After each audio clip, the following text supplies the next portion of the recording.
So hello guys, कैसे हैं। आज हम जानेंगे क्लच के बारे में। क्लच ये यानी फ्रिक्शन प्लेट इसको बोलते हैं। और हम जानेंगे डायफ्राम, आपका प्रेशर प्लेट डायफ्राम और सब के बारे में जानेंगे हम आज। पहले हम क्लच के बारे में थोड़ा जानते हैं। क्लच को हम जानते हैं, डेफिनेशन क्या बोलते हैं। A device which engage and disengage the power between the engine and gearbox is known as clutch. Engage और डिसएंगेज का मतलब क्या है। मतलब आपका जो पावर जाता है गियरबॉक्स को, उसको बंद करना या चालू करना, ऑन ऑफ, कोई भी भाषा में बोल सकते हैं। रोटेशन को ऑन करना, एंगेज मतलब ऑन करना, ऑफ करना मतलब बंद करना। एक चीज़ रोटेशन हो रहा है, उसको बंद करना मतलब डिसएंगेज, ऑन करना, उसको चालू करना मतलब एंगेज। क्लच क्या करता है। क्लच का पार्ट्स बोलता हूँ। ये आपका रह गया फ्रिक्शन पैड। ये प्रेशर प्लेट के साथ में घिसता है। ये जो दो सामान है, इस साइड में आपका फ्रिक्शन प्लेट लगा है, फ्रिक्शन पैड्स लगा है, और आपका इस साइड में आपका फ्रिक्शन प्लेट लगा है। तो इसको जो बीच वाला है जो है, ये जो इसका अंदर बीच वाला, ये आपका गियरबॉक्स में माउंटिंग होता है। गियरबॉक्स ये जो प्रेशर प्लेट है, ये इंजन के साथ में कनेक्टेड रहता है, और ये जो आपका बीच वाला है, ये आपका गियरबॉक्स के साथ में कनेक्टेड रहता है। इसका पार्ट्स, ये आपका रह गया टॉर्सनल स्प्रिंग। ये स्प्रिंग क्या करता है, इंजन झटका मारता है। आपको पता है, हमको पता है कि पावर स्ट्रोक में ही आपका पावर जनरेट होता है, और तीनों स्ट्रोक में पावर जनरेट नहीं होता है, वो फ्लाईव्हील में स्टोर होता है। जब भी पावर स्ट्रोक में आपका पावर जनरेट होता है तो तभी एक झटका मारता है, इंजन एक झटका मारता है, मतलब एक धक्का मारता है, हैमर करता है पूरा गियरबॉक्स का ऊपर। वो हैमरिंग को रोकने के लिए ये आपका स्प्रिंग दिया गया है। हैमरिंग होने से क्या होगा, अगर इंजन झटका ऐसे मारा तो ये वाला तो आपका कांस्टेंट होगा, तो ये क्या करेगा ना, ये जब घूमेगा तो ये स्प्रिंग थोड़ा दब जाएगा अंदर, ये सारा का सारा स्प्रिंग थोड़ा अंदर दब जाएगा, तो झटका नहीं मारेगा। ये मतलब यहाँ पर अगर झटका लग रहा है, यहाँ पर अगर जर्क है, तो इधर आपका कंटिन्यूस मूवमेंट आएगा। ये स्प्रिंग वो जो झटका को, जो जर्क को एब्जर्व कर लेता है, तो इसका अंदर रहता है। ये पेड्स, ये सेक्शन अलग है, ये सेक्शन अलग है, ये सेक्शन अलग है। ये डायरेक्टली इसके साथ में कनेक्टेड नहीं है, ये इसका अंदर एक पतला सा लोहा रहता है, उसके साथ में कनेक्टेड है। तो ये कैसे रहता है, ये है आपका प्रेशर प्लेट मतलब ये रहा। ये आपका जनरली शाइनी नेचर होता है, ये पूरा क्लीन रहता है, ये पूरा मतलब शाइनी करता है, लेकिन ये मेरा थोड़ा बाहर रह गया था इसलिए रस्ट लग गया है। तो क्या करते हैं, क्या होता है, ये आपका क्लच जो है ये इसका ऊपर रहता है। जब आप क्लच एंगेज करते हैं तो ये एक यूनिट घूमता है ऐसे टोटल ये क्लच भी घूम रहा है, प्रेशर प्लेट भी घूम रहा है। जब आप क्लच डिसएंगेज करते हैं तो क्या होता है ना, ये अलग रह जाता है, ये सिर्फ घूमता रहता है। जब हम क्लच प्रेस करते हैं, क्लच पेडल को प्रेस करते हैं, तो क्या होता है, रिलीज बेरिंग एक बेरिंग होता है जो रिलीज बेरिंग फोटो में देख रहे होंगे। ये क्या करता है ना, ये जो डायफ्राम है, इसका बीच को, ये जो सेंटर को, ये ऐसे प्रेस करता है। ये हाथ से प्रेस नहीं होगा, ये हाथ से नहीं प्रेस होगा, ये आपका इसको ऐसे प्रेस करता है। प्रेस करने से क्या होता है ना, ये स्प्रिंग, ये डायफ्राम का ऐसे प्रॉपर्टी है कि ये जब अंदर की तरफ आएगा, इसका आउटर साइड बाहर की तरफ जाएगा। मतलब डायरेक्टली बोलना चाहे तो ये अगर अंदर वाला प्रेस होगा, ऊपर की तरफ आएगा, तो ये नीचे की तरफ जाएगा। ये जैसे ही नीचे की तरफ जाएगा तो ये क्लच और प्रेशर प्लेट के अंदर एक गैप हो जाता है। वही गैप के लिए क्लच रुक जाता है, मतलब क्लच डिसएंगेज हो जाता है। फॉर एग्जाम्पल, आपका ये बाइक रहा, यह आपका क्लच है, ठीक है। ये पोजीशन है आपका एंगेज पोजीशन, ये पोजीशन है आपका डिसएंगेज पोजीशन, ठीक। तो ये जो बीच में रहता है, एक बंदे ऐसे चलाते हैं, ऐसे गाड़ी चलता है भाई, चलता है ऐसे गाड़ी। लेकिन ये क्या होता है ना, ये एंगेज भी नहीं है, ये डिसएंगेज भी नहीं है। सपोज इंजन का आरपीएम है 100 रिवोल्यूशन पर मिनट, तो क्लच हम टोटली डिसएंगेज कर देंगे तो गियरबॉक्स का आरपीएम भी 100 रिवोल्यूशन पर मिनट होगा, 100 आरपीएम होगा, ठीक है। जब हम क्लच को आधा दबा देंगे तो इंजन का आरपीएम रहेगा 100, लेकिन गियरबॉक्स का आरपीएम 50, 40, 30 ऐसे रहता है।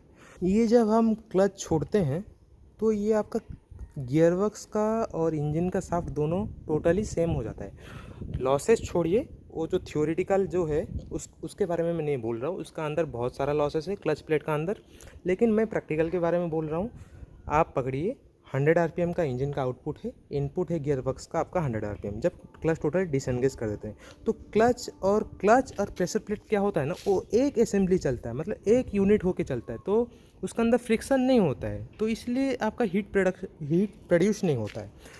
क्लच टोटली अगर डिसएंगेज जब कर देंगे तो उसका क्लच और आपका प्रेशर प्लेट के बीच में गैप हो गया, तो गैप हो गया जैसे आपका प्रेशर प्लेट से घूमता रहेगा। सो उसका अंदर गैप हो जाने से आपका एयर रहता है, तो वो फ्रिक्शन, वो उधर भी फ्रिक्शन नहीं हो रहा है।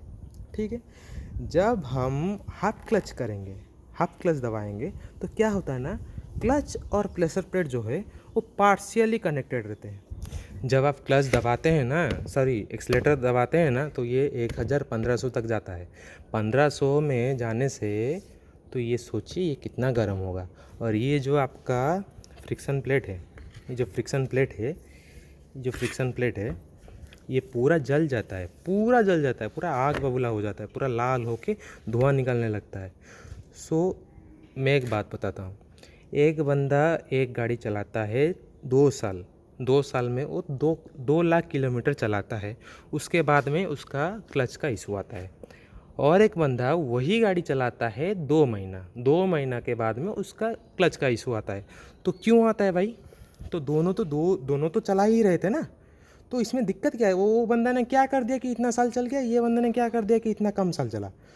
ओनली डिफरेंस इज आपका क्लच, हाफ क्लच। बंदा पैर मतलब क्लच का ऊपर पैर रख के चलाता है गाड़ी चलेगा भाई। हाफ क्लच मारेंगे तो गाड़ी चलेगा, लेकिन इसका अंदर आपका गाड़ी का अंदर कैंसर हो गया होगा, ये टोटली जल गया होगा। और एक बार बता दूं, ये क्लच प्लेट भी चेंज करना इतना आसानी नहीं है। ये आपका जो क्लच है, ये आपका टाटा 1109 मॉडल का है, BS2 वाला मॉडल है। ये क्लच अभी इसका कॉस्ट आ रहा है 6500-7000 का, नया क्लच टाटा का है। और ये आपका कॉस्ट आता है लगभग 12-13 हज़ार का आता है ये वाला। ये जब घिसेगा, ये जब 70% घिसेगा तो भाई ये भी घिसेगा ना, क्योंकि ये भी इसके साथ इसको भी घिसता है ना, ये लोहा भी घिसता है भाई। ये प्रेशर प्लेट भी चेंज होता है, ये प्रेशर प्लेट ऐसा नहीं रहता है, ये नया प्रेशर प्लेट डालते हैं जब ज़्यादा ही मतलब दब गया हो। इधर से अगर इसका एक होता है, इसका रेंज होता है, तो सर्टन लिमिट तक ये अगर घिस गया है, लेद में जाके पॉलिश कर देंगे तो हो जाता है, चल जाता है। आउट ऑफ लिमिट अगर घिस गया है तो ये टोटल सेट चेंज करना पड़ता है। और इससे ज़्यादा आपका लेबर कॉस्ट आ जाता है। लेबर कॉस्ट मतलब बोले तो आपका टोटली आपका क्लच गियरबॉक्स उतारना पड़ेगा, उसके बाद में आपका क्लच असेंबली खोलना पड़ेगा, उसके बाद में आप क्लच लगाएंगे तो वो ज़्यादा बहुत तकलीफ़ होता है। सो इसलिए लेबर कॉस्ट ज़्यादा आता है। लगभग अगर एक ट्रक में ये बात करूँ तो हमारा ये क्लच प्लेट चेंज हुआ था, ये वाला नया वाला है, लेकिन क्लच प्लेट चेंज हुआ था 30 से 35 हज़ार रुपया खर्चा हो जाता है सिर्फ क्लच प्लेट चेंज करने में। ठीक है, और एक चीज़ बता दूं, क्लच में क्लच क्लासिफाइड होता है 4 टाइप का। क्या क्या? सिंगल प्लेट, मल्टी प्लेट, और उसके बाद में सिंगल प्लेट आ गया dry clutch, wet clutch. Multi plate भी आ गया dry clutch, wet clutch. Single plate बोले तो ये है आपका सिंगल प्लेट, एक गाड़ी में एक क्लच लगता है। सिंगल प्लेट विथ ड्राई वाला है, ड्राई बाद में बताऊंगा, सिंगल पहले सुन लीजिए। ये रह गया सिंगल, ये एक गाड़ी में एक क्लच प्लेट यूज़ होता है, ये एक क्लच प्लेट हो गया। मल्टी क्लच प्लेट क्या हो गया? छोटा वो सब किस में यूज़ होता है? वो सब आपका बाइक में यूज़ होता है। हायर सीसी वाला गाड़ी जो 600-700 या हायाबुसा हो गया, निंजा हो गया, उसमें 7, 8, 9 ठो क्लच प्लेट यूज़ होता है और 8 ठो प्रेशर प्लेट यूज़ होता है। हमारा नॉर्मल क्रूजिंग बाइक जैसा हो गया, जैसा आपका 110 सीसी हो गया और 166 सीसी हो गया, उसका अंदर 4-5 क्लच प्लेट यूज़ होता है। अगर 5 clutch plate 6 clutch plate use हो रहा है तो 5 प्रेशर प्लेट यूज़ होता है। ठीक है, सो वो हो गया ये हो गया सिंगल प्लेट। मोटरसाइकिल का हो गया मल्टी प्लेट। ठीक है, वेट क्लच क्या होता है? वेट क्लच होता है आपका मोटरसाइकिल की बात बोलता हूँ, उसका जो 5 ठो क्लच प्लेट है वो तेल का अंदर डूब के रहता है, इंजन ऑयल का अंदर डूब के रहता है, ठीक है। वो हो गया वेट क्लच। ड्राई क्लच क्या हो गया, इसको पकड़िए भाई, इसके अंदर तेल का ज़रूरत है नहीं। ये इंजन का सेक्शन में हम तेल डालते हैं, इंजन ऑयल, गियर बॉक्स का सेक्शन में हम गियर ऑयल डालते हैं। क्लच के लिए कोई तेल है ही नहीं। इसका अंदर अगर एक ड्रॉप आपका ऑयल डाल देंगे तो ये भाई क्लच काम कर नहीं करेगा, क्योंकि ये ऑयल में से लुब्रिकेट हो जाएगा भाई, स्लिप करना चालू कर देगा। वो क्लच प्लेट वैसे डिजाइन है, उसका ऑयल का अंदर वो डूब के रहता है। उसका अगर हम ऑयल का अगर नहीं डुबाएंगे तो वो सीज हो जाएगा। इसको अगर हम ऑयल का अंदर डुबा देंगे तो ये चलेगा नहीं। उसको अगर हम ऑयल का अंदर नहीं डुबाएंगे तो वो चलेगा नहीं। तो जिसका जैसा स्पेसिफिकेशन, ठीक है। सो ये हो गया आपका क्लच, आपका टॉर्सनल स्प्रिंग। मैं तो बोला हूँ ये आपका, ये जो है आपका क्लच है, ये गियर शाफ्ट के साथ लगता है, गियर का इनपुट के साथ लगता है। और ये जो है ये प्रेशर प्लेट आपका, ये आपका फ्लाई व्हील का ऊपर फिटिंग होता है। सो ये आप जब आप गाड़ी स्टार्ट करते हैं ये टोटल रोटेट करने लगता है। एक बार गाड़ी स्टार्ट हो गया तो ये बंद नहीं होता है भाई। आप क्लच दबा दिए, न्यूट्रल दबा दिए, गाड़ी चालू है मतलब ये घूम रहा है, चालू है मतलब ये टोटली 24 घंटा घूम रहा है। अगर आपका गाड़ी 24 घंटा चालू है तो ये 24 घंटा घूम रहा है, ठीक है।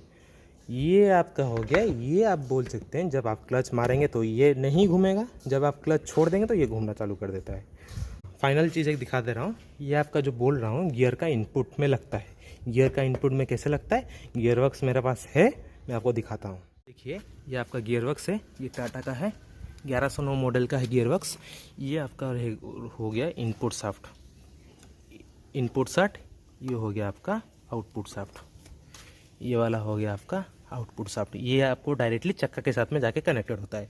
ये वाला जाता है आपका डिफरेंशियल से, डिफरेंशियल को जाता है चक्का में, मतलब ये आपका डायरेक्टली हो गया चक्का को जाता है पावर, ठीक है। सो ये हो गया आपका, ये हो गया आपका गियर। सो इसका ऊपर एक स्पेशली वीडियो बनाऊंगा। सो मैं सिर्फ दिखाता हूँ आपको क्लच कैसे लगता है। देखिए ये आपका हो गया इनपुट, वो वाला हो गया आपका आउटपुट। सो इसका जो देखिए ये दांती है, इसका टीथ है, इसका दांती, इसको हम कनेक्शन कर देंगे। देखिए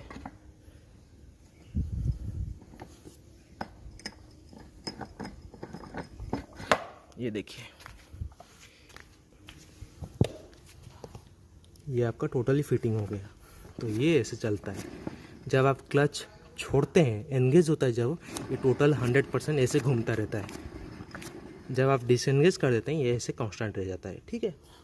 और आपका गियर अभी न्यूट्रल में है, सो इसलिए देखिए ये वाला नहीं घूमेगा। मैं इसको घुमा रहा हूँ, ये नहीं घूमेगा।